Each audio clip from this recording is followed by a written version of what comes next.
कहानी की शुरुआत में ही हम अर्जुन पाठक नाम के एक न्यूज एंकर को देखते हैं, जो कि अपनी वाइफ सौम्या मेहरा पाठक के साथ एक खुशहाल जिंदगी बिता रहा था। सौम्या भी एक न्यूज रिपोर्टर है और अर्जुन और सौम्या दोनों एक साथ बहुत खुश थे। और इसके बाद हम देखते हैं कुछ वक्त बीत चुका है और अर्जुन और सौम्या की डिवोर्स होने वाली थी और अर्जुन के अपने बॉस के साथ कुछ प्रॉब्लम्स के वजह से अर्जुन को prime time TV news anchor की जगह एक रेडियो जॉकी बना दिया गया है और जहां पर अर्जुन करंट अफेयर्स को लेकर एक रेडियो प्रोग्राम चलाता है और वो हमेशा काफी उखड़ा उखड़ा रहता था। इसके बाद एक दिन अर्जुन अपना रेडियो शो कर रहा था और इसी दौरान एक कॉलर का कॉल आता है और अर्जुन जब उस कॉलर से बात कर रहा था तो वो कॉलर काफी अजीब अजीब बातें कर रहा था, जिसके बाद अर्जुन काफी गुस्सा हो जाता है और उस कॉलर का कॉल काट देता है। लेकिन वो कॉलर फिर से कॉल करता है और वो इस बार कहता है कि वो बांद्रा में बने हुए सबसे बड़ा ब्रिज सी लिंक को बम से ब्लास्ट कर देगा और ये ब्रिज अर्जुन के स्टूडियो से भी दिखता है। और ये बात सुनकर अर्जुन को पहले लगता है कि ये आदमी मजाक कर रहा है, लेकिन इसके बाद सचमुच सी लिंक में एक बम ब्लास्ट होता है और सी लिंक का एक हिस्सा टूट जाता है और अर्जुन और स्टूडियो में मौजूद बाकी लोग भी ये हादसा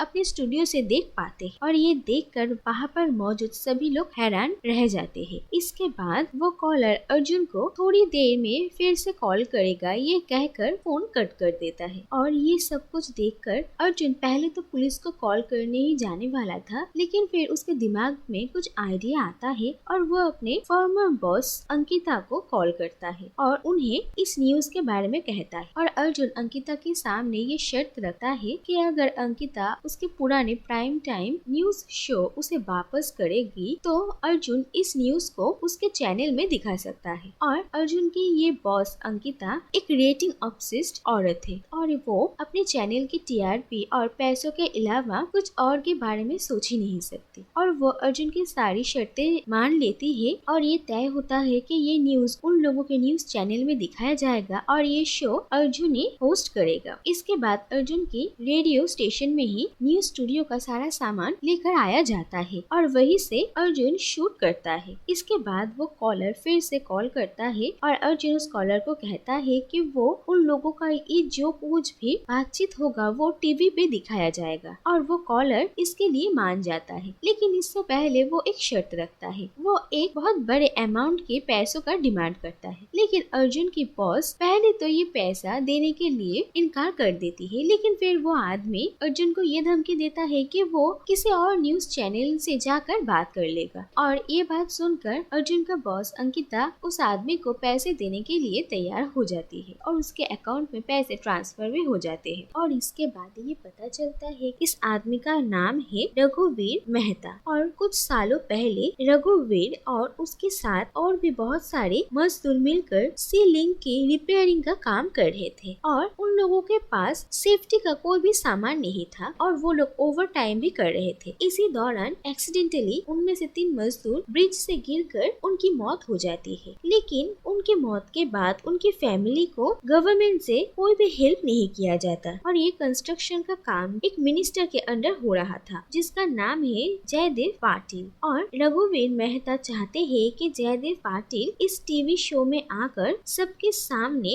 इस बात के लिए माफी मांगे और अगर ऐसा नहीं होता और सी लिंक में और भी बहुत सारे बॉम्ब थे और रघुवीर मेहता ये सारे बॉम्ब एक एक करके ब्लास्ट कर देगा जिससे कि सी लिंक पूरी तरीके से टूट जाएगा और वहाँ पर मौजूद सारे लोग मारे जाएंगे। और ये सारी बातें सुनकर सभी बहुत हैरान होते हैं। इसके बाद अर्जुन रघुवीर मेहता से बात करने की कोशिश करता है और उसे ऐसा ना करने के लिए समझाने लगता है, लेकिन रघुवीर मेहता कोई भी बात नहीं सुनता। और इसके बाद हम देखते हैं कि अर्जुन, उसकी बॉस अंकिता और बाकी सारे न्यूज चैनल्स इस न्यूज को अपने अपने फायदे के लिए इस्तेमाल करने की कोशिश कर रहे थे। लेकिन दूसरी तरफ अर्जुन की वाइफ सौम्या इस बात को बहुत सीरियसली लेती है और वो उस ब्रिज के पास जाकर वहाँ की ग्राउंड रिपोर्टिंग करती है और सबके सामने सच्चाई लाने की कोशिश कर रही थी। और अर्जुन को जब पता चलता है कि सौम्या उसी से लिंक में मौजूद है तो उसे उसकी सेफ्टी के बारे में फिक्र होने लगती है। इसके बाद हम देखते हैं कि रघुवीर मेहता वापस से कॉल करते हैं और वो अर्जुन को कहते हैं कि जल्द से जल्द मिनिस्टर जयदेव पाटिल के ऑफिस में कॉल किया जाए और उन्हें इसी वक्त स्टूडियो में आकर सबके सामने माफी मांगने के लिए कहा जाता है, लेकिन अर्जुन ऐसा करने से मना कर देता है। और इसके बाद रघुवीर मेहता कहते हैं कि अगर अर्जुन ने ऐसा नहीं किया तो वो सबके सामने वो ये सबूत रख देगा कि अर्जुन ने पहली बार उससे बात करते वक्त कितनी बदतमीजी की थी और उसने उसे गाली भी दी थी। लेकिन अर्जुन इस बात को मानने के लिए तैयार नहीं होता और रघुवीर मेहता जब अर्जुन के रेडियो शो में उसे कॉल किया था तब अर्जुन ने गुस्से में उसे जो गाली दी थी उस ऑडियो रिकॉर्डिंग को सबके सामने सुना देते हैं। और ये बात सुनकर अर्जुन की बॉस अंकिता उस पर गुस्सा हो जाती है और उसे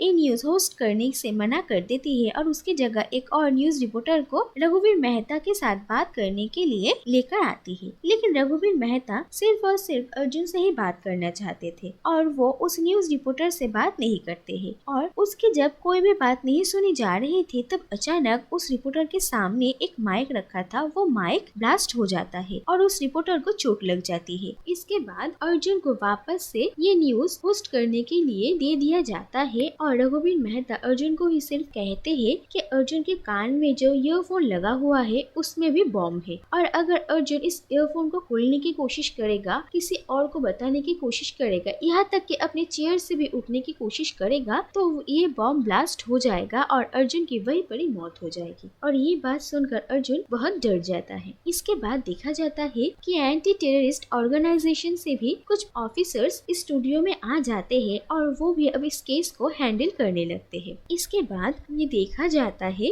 कि मिनिस्टर जयदीप पाटिल तो यहाँ पर नहीं आते, लेकिन उनका डेप्यूटी सुभाष माथुर वहाँ पर आते हैं। लेकिन वो वहाँ पर कोई भी बात को लेकर माफी मांगने के लिए इनकार कर देते हैं और उल्टा रघुवीर मेहता को उल्टा सीधा सुनाने लगते हैं और उसे कहते हैं कि पुलिस जल्द से जल्द उसे पकड़ लेगी। और ये सारी बातें सुनकर रघुवीर मेहता को बहुत गुस्सा आता है। तो दूसरी तरफ अर्जुन को लगता है कि शायद सुभाष माथुर के कान में जो ईयरफोन है उसमें भी बॉम्ब हो सकता है और वो सुभाष माथुर को इशारों में ये बताने की कोशिश करता है, लेकिन सीसीटीवी कैमरा में रघुवीर मेहता ये देख लेता है और वो सुभाष माथुर के ईयरफोन में जो बॉम्ब था उसे ब्लास्ट कर देता है और सुभाष माथुर की वहीं पर ही मौत हो जाती है। और इसके बाद ही एंटी टेररिस्ट ऑर्गेनाइजेशन से जो ऑफिसर आए हुए थे उन्हें ये समझ में आता है कि ये सीसीटीवी कैमरा भी हैक कर लिया गया है और रघुवीर मेहता उन सबको देख पा रहा है। और यहाँ तक कि उन्हें ये भी समझ में आता है कि अर्जुन के कान में जो ईयरफोन है उसमें भी शायद बॉम्ब लगा हो। और डिप्यूटी की बातें सुनकर रघुवीर मेहता को बहुत गुस्सा आता है और वो सी लिंक में एक और बॉम्ब ब्लास्ट कर देते हैं, जिसके वजह से बहुत सारी लोगों की मौत हो जाती है और उसमें अर्जुन की वाइफ सौम्या भी शामिल थी। और ये ब्लास्ट देखकर अर्जुन बहुत डर जाता है और उसे लगता है कि उसके हाथों से सारा कंट्रोल निकल रहा है और अब वो ये शो होस्ट करने के लिए तैयार भी नहीं था। लेकिन अंकिता अर्जुन को फोर्स करती है और उसे ये न्यूज कंटिन्यू करने के लिए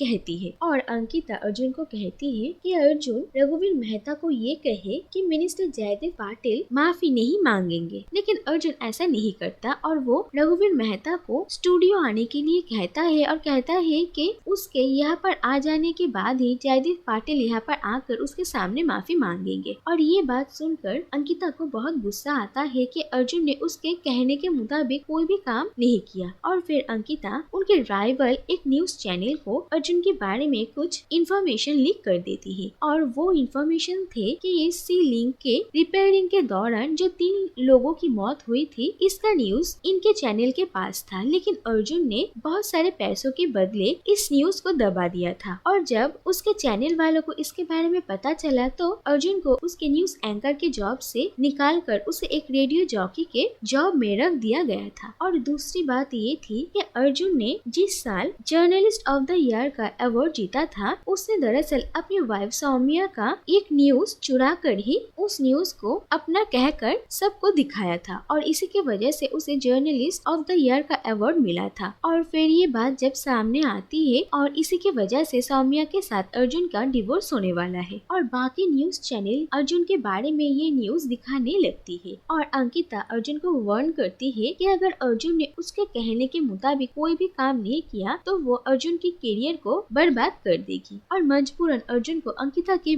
बातें सुननी ही पड़ती है। दूसरी तरफ एंटी टेररिस्ट ऑर्गेनाइजेशन के ऑफिसर्स को रघुवीर मेहता का लोकेशन पता चल जाता है और जिस स्टूडियो में अर्जुन शूट कर रहा था उसे स्टूडियो के पास ही एक और बिल्डिंग है और वहीं पर ही रघुवीर मेहता का लोकेशन मिला है और वो सब उस बिल्डिंग में उसे पकड़ने के लिए जाते हैं। लेकिन इसके बाद पता चलता है कि ये रघुवीर मेहता का ही बिछाया हुआ एक ट्रैप था और फिर वो उस बिल्डिंग में भी बॉम्ब ब्लास्ट कर देता है और बॉम्ब ब्लास्ट की वजह से वो बिल्डिंग जब टूट कर गिर रही थी तब इसका इफेक्ट अर्जुन का स्टूडियो जिस बिल्डिंग में था वहाँ पर भी होता है और अर्जुन का स्टूडियो भी पूरा टूट जाता है और बिखर जाता है। बाकी सब अपनी जान बचाकर वहाँ से निकल तो आते हैं लेकिन अर्जुन वहीं पर ही फंस जाता है। इसके बाद अर्जुन टीवी में ये न्यूज देखता है कि सौम्या की सीलिंग टूटने की वजह से मौत हो गई है और ये जानकर अर्जुन पूरी तरीके से टूट जाता है। इसके बाद रघुवीर मेहता का कॉल आता है और अर्जुन रघुवीर मेहता को स्टूडियो बुलाता है। इसके बाद दूसरे न्यूज चैनल्स में रघुवीर मेहता के बारे में दिखाया जा रहा था और अर्जुन देखता है कि कुछ साल पहले सीलिंग के कंस्ट्रक्शन के काम में जिन 3 लोगों का मौत हुआ था रघुवीर मेहता भी उन्हीं 3 लोगों में से एक थे। और फिर अर्जुन थोड़ा सोचने के बाद और रघुवीर मेहता का एक फाइल देखने के बाद अर्जुन को ये समझ में आता है कि ये रघुवीर मेहता नहीं बल्कि उनका बेटा आनंद है और वो ही अपने पिता और बाकी लोगों की मौत का बदला ले रहा था। इसके बाद आनंद उस बिल्डिंग में आता है और वो सारी बातें अर्जुन को कहता है कि उसके पिता अर्जुन का न्यूज हमेशा देखा करते थे और उन्हें यही उम्मीद थी कि अर्जुन हमेशा सच कहते हैं और उन लोगों के सामने हमेशा सच्चाई को लाते हैं, लेकिन वो गलत थे और इसीलिए आनंद ने अपने काम को करने के लिए अर्जुन को चुना। लेकिन इसके बाद ही एंटी टेररिस्ट ऑर्गेनाइजेशन का एक ऑफिसर आनंद को गोली मार देती है और वहीं पर आनंद की मौत हो जाती है। तो दूसरी तरफ अर्जुन की बॉस अंकिता अब अपने न्यूज चैनल का रेपुटेशन बचाने की कोशिश कर रही थी क्योंकि ये अब एक बहुत बड़ा हादसा बन चुका है और उसे जब ये पता चलता है कि अर्जुन को जब इस बॉम्ब ब्लास्ट के बारे में पता चला तो उसने पुलिस को इन्फॉर्म करने की जगह इस न्यूज को अपने फायदे के लिए इस्तेमाल करने के बारे में सोचा था और वो ये बात दूसरे न्यूज चैनल्स को भी बता देती है। और फिर अर्जुन को वो वीडियो कॉल करती है और कहती है कि ये जो कुछ भी हुआ ये अर्जुन की वजह से ही हुआ है और उसे अब इन सब की जिम्मेदारी लेनी पड़ेगी। और अंकिता अपने और अपने चैनल की रेपुटेशन बचाने के लिए सारा इल्जाम अर्जुन के ऊपर डाल देती है। इसके बाद अर्जुन देखता है कि न्यूज में ये दिखाया जा रहा था कि आनंद और अर्जुन दोनों एक साथ मिलकर काम कर रहे थे। आनंद को अपने पिता की मौत का बदला लेना था और अर्जुन को अपने कैरियर में वापस से सक्सेसफुल होना था और इसीलिए उन दोनों ने मिलकर ये बॉम्ब ब्लास्ट करने का प्लान बनाया था और सब अर्जुन को एंटी नेशनल कहने लगते हैं। और ये सब कुछ देखकर अर्जुन को ये समझ में आता है कि उसकी लाइफ अब पूरी तरीके से बर्बाद हो चुकी है। सौम्या भी अब इस दुनिया में नहीं रही और अर्जुन का कैरियर भी हमेशा हमेशा के लिए बर्बाद हो गया और उसके पास अब जीने का और कोई वजह ही नहीं था। तो दूसरी तरफ आनंद ने मरने से पहले अर्जुन को ये कहा था कि वो लोग जिस बिल्डिंग में मौजूद है उस बिल्डिंग में भी आनंद ने बॉम्ब रखा है और वो इस बिल्डिंग को भी बॉम्ब ब्लास्ट करके उड़ा देना चाहता है। और इसके बाद आनंद की बॉडी के पास ही इस बॉम्ब का रिमोट कंट्रोल रखा हुआ था और अर्जुन उस रिमोट कंट्रोल को दबा देता है और देखते ही देखते इस पूरे बिल्डिंग में बॉम्ब ब्लास्ट होने लगती है और पूरा बिल्डिंग धीरे धीरे करके गिर जाता है और जिसकी वजह से अर्जुन की भी मौत हो जाती है। और इसी के साथ ये कहानी यही पर ही खत्म हो जाती है।